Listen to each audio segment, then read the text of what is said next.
नमस्कार दोस्तों, आज की कहानी है नई बहू आ गई घर में। हेमा अभी बाथरूम से नहाकर आई ही थी कि वह अपने कमरे का हाल देखकर हैरान हो गई। अभी उसकी शादी को महीना भी नहीं हुआ था। हनीमून से लौटकर आए हुए अभी 5 दिन भी नहीं हुए थे। हेमा का पति 3 बहनों का इकलौता भाई था। तीनों बहनें बड़ी थी और तीनों की शादी हो चुकी थी और तीनों बहनें उसी शहर में ही आसपास ही रहती थी। घर में भाभी के आने से सभी बहनों को और सासू माँ को बहुत खुशी हो रही थी। तीनों बहनों के बच्चे भी घर के नए सदस्य मामी को छोड़ने को तैयार ही नहीं थे। हेमा के हनीमून से वापस लौटने के बाद से ही नंदों की इच्छा थी कि इस साल में नया साल हम सब इकट्ठे मनाएंगे। वैसे भी नया साल क्योंकि शनिवार और इतवार के बाद ही आ रहा था, तो बच्चों की छुट्टियां भी थी। पूरा दिन घर में धमा चौकड़ी मची ही रहती थी। अभी हेमा नहाकर बाथरूम से निकली ही थी कि उसने देखा उसका शादी वाला लहंगा, जो कि अभी कमरे में अपने पहनने के कपड़े निकालते हुए मैं मेज पर ही रख गई थी, उसे उसकी बड़ी नंद की बेटी पहनकर शीशे के सामने खड़ी हुई थी। बाकी छोटी नंद के बच्चे उसका वैनिटी केस खोलकर खुद का मेकअप कर रहे थे। सबसे छोटी नंद के बच्चे उसी बॉक्स से नेल पॉलिश निकालकर उसकी चादर पर फैला चुके थे और साथ ही सिंदूर से उस चादर पर लेपन कर रहे थे। यह सब देखकर हेमा का तो मानो रोना ही छूट गया। ना तो जोर से बोलते बन रहा था और ना ही चुप रहते। ऐसा लग रहा था कि इस जन्म में भी कई बार दिए हुए श्राप सिद्ध हो जाते हैं।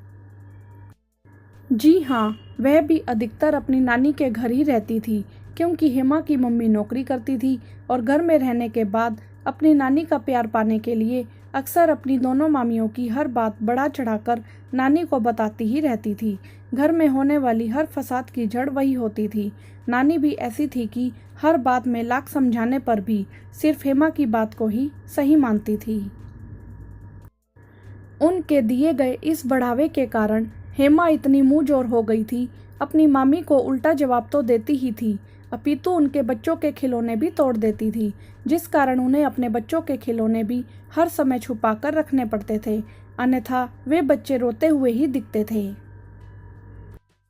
हालांकि हेमा की माँ की मजबूरी थी कि नौकरी पर जाते हुए उसे अपनी बच्ची को माँ के घर पर ही छोड़कर जाना पड़ता था। वह हेमा को समझाने में कोई कसर नहीं छोड़ती थी और यदा कदा भाभीयों से उसके कारण होने वाले नुकसान की भरपाई की भी कोशिश करती थी और माफ़ी भी मांग लेती थी। लेकिन नानी की शय इस हद तक बढ़ गई थी कि अपनी शादी के समय भी जब हेमा को पता चला कि शादी में पहनने वाली नथ मामा देते हैं, तो उसने छोटी मामी की शादी वाली नथ ही लेने की मांग की। हालांकि मामा ने कहा भी था कि तुम मामी की नथ रहने दो, मैं तुम्हें दूसरी नथ दिलवा दूंगा, लेकिन जिद्दी हेमा भी कहाँ मानने वाली थी। आखिर मामी की नथ लेकर ही मानी। बस विदा होते हुए मामियों ने कहा, ख्याल रखना, जिस घर में तुम जा रही हो ना, वहाँ तुम्हें सिर्फ मामी ही बनना है। यह कहकर दोनों मामी एक दूसरे की आंखों में देखकर मुस्कुरा उठी थी। मामियों के कहे इस वाक्य का अर्थ अब उसे समझ आ रहा था और चलचित्र के जैसे उसका अपना व्यवहार उसकी आंखों के सामने घूम रहा था। उसका खुद का भी तो ऐसा ही व्यवहार होता था, तो क्या अब उसे पूरी जिंदगी ऐसे ही। तभी शोर की आवाज़ सुनकर सासू माँ ऊपर आई। आते ही कमरे की हालत देखकर खुद ही घबरा गई और नानी के व्यवहार से बिल्कुल उलट उन्होंने बच्चों को डांटते हुए कहा, आज के बाद तुम इस कमरे में शैतानी करने को कभी नहीं घुसोगे। बहू का कोई भी सामान हो जो बहू ने संभाल कर रखा है, अगर वह खो गया तो कौन जिम्मेदार होगा। ऐसा कहते हुए उन्होंने अपनी बेटियों को भी डांट लगाई। कम से कम यह तो देख लिया करो कि तुम्हारे बच्चे क्या कर रहे हैं। अगर तुम्हारी चीज़ों को कोई भी बच्चा छेड़ता है तो तुम मरने मारने पर उतारू हो जाती हो। अब इस बेचारी बहू ने तो किसी को कुछ कहा भी नहीं। चुप करके सारे बच्चे कमरे से बाहर निकल गए और बड़ी बेटी जिसने लहंगा पहना था वह लहंगा बदलने बाथरूम में चली गई। हेमा हैरानी से मन ही मन शुक्रिया करती हुई अपनी सास और नंदों को कमरे से जाते हुए देख रही थी।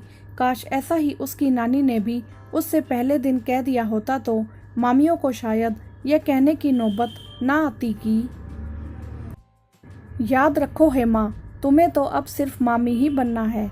मन ही मन उसने मामियों से क्षमा मांगी और अपने मन में यह सोच लिया था कि मामी की नत वापिस कर देगी। वीडियो को लाइक करें, शेयर करें और चैनल को सब्सक्राइब भी करें। धन्यवाद।